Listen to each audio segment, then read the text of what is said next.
ಜಮ್ಮು ಕಾಶ್ಮೀರ ರಾಜಧಾನಿ ಶ್ರೀನಗರದ ಡೆಲ್ಲಿ ಪಬ್ಲಿಕ್ ಸ್ಕೂಲ್ನಲ್ಲಿ ಅಡಗಿದ್ದ ಇಬ್ಬರು ಉಗ್ರರನ್ನ ಭದ್ರತಾ ಸಿಬ್ಬಂದಿ ಹತ್ಯೆ ಮಾಡಿದ್ದಾರೆ. ಶಾಲೆಯ ಸುತ್ತ ಸೇನೆ ಸುತ್ತುವರೆದಿದ್ದು ಆಪರೇಷನ್ ಮುಂದುವರೆದಿದೆ. ನಿನ್ನೆ ಶ್ರೀನಗರದ ಪಂತ್ ಚೌಕ್ ಪ್ರದೇಶದಲ್ಲಿ ಕೇಂದ್ರ ಮೀಸಲು ಪೊಲೀಸ್ ಪಡೆ ವಾಹನದ ಮೇಲೆ ಲಷ್ಕರ್ ಎ ತಯ್ಯಬಾ ಉಗ್ರರು ದಾಳಿ ನಡೆಸಿದ್ರು. ಈ ಘಟನೆಯಲ್ಲಿ ಎಸ್ಐ ಸಾಹಬ್ ಶುಕ್ಲಾ ಹುತಾತ್ಮರಾಗಿ ಮತ್ತೊಬ್ಬ ಯೋಧ ಗಂಭೀರವಾಗಿ ಗಾಯಗೊಂಡಿತು. ಉಗ್ರರ ದಾಳಿಗೆ ಯೋಧರು ಪ್ರತ್ಯುತ್ತರ ಕೊಡ್ತಾ ಇದ್ದಂತೆ ಉಗ್ರರು ದಿಲ್ಲಿ ಪಬ್ಲಿಕ್ ಸ್ಕೂಲ್ ಆವರಣದೊಳಗೆ ನುಗ್ಗಿದ್ದು ಅಡಗಿ ಕುಳಿತುಕೊಂಡಿದ್ರು. ಉಗ್ರರು ಮತ್ತು ಭದ್ರತಾ ಸಿಬ್ಬಂದಿ ಮಧ್ಯೆ ಗುಂಡಿನ ಕಾಳಗ ಅಂತ್ಯವಾಗಿದೆ. ಶಾಲೆಯ ಒಳಗೆ ಅಡಗಿದ್ದಂತಹ ಭಯೋತ್ಪಾದಕರನ್ನ ಹೊಡೆದುರುಳಿಸಲಾಗಿದೆ.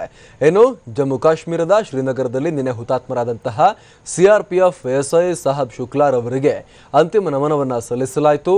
ಸೇನೆಯ ಅಧಿಕಾರಿಗಳು ಹುತಾತ್ಮನಿಗೆ ಪುಷ್ಪನಮನವನ್ನ ಸಲ್ಲಿಸಿದ್ದಾರೆ. ಯುಪಿಯ ಗೋರಖ್ಪುರ ಮೂಲದ ಸಿಆರ್ಪಿಎಫ್ ಎಸ್ಐ ಸಾಹಬ್ ಶುಕ್ಲಾ ನಿನ್ನೆ ಶ್ರೀನಗರದ ಪಂತ್ ಚೌಕ್ನಲ್ಲಿ ಲಷ್ಕರ್ ಉಗ್ರರು ನಡೆಸಿದ ದಾಳಿಯಲ್ಲಿ ಹುತಾತ್ಮರಾಗಿದ್ರು. ಗುಂಡೇಟು ತಿಂದು ಅವರು ಅಸುನೀಗಿದ್ರು.